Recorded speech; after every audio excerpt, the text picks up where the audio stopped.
As the largest transmission parts remanufacturer in Guangzhou, China, Hunyor Auto Parts specializes in valve bodies and mechatronic units in our factory, which is equipped with our own full precision production and testing systems.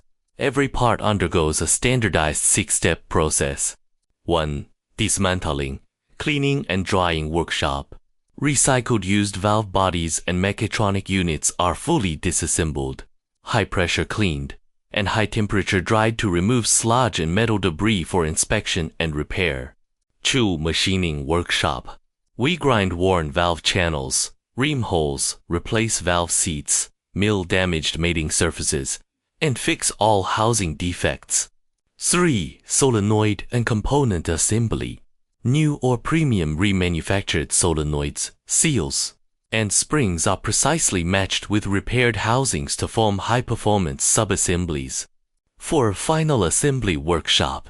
All high-precision components, including oil seals, baffles, and oil passage plugs, are fully assembled into complete valve bodies and mechatronic units.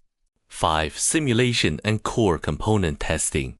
Advanced hydraulic benches and transmission simulation tests strictly check pressure relief, shift performance, and sealing for all valve bodies and mechatronic units. Any non-conforming units are sent for immediate rework. 6. Warehouse and shipment. Qualified products receive premium anti-rust treatment, laser branding, and secure packaging, then shipped out per customer orders.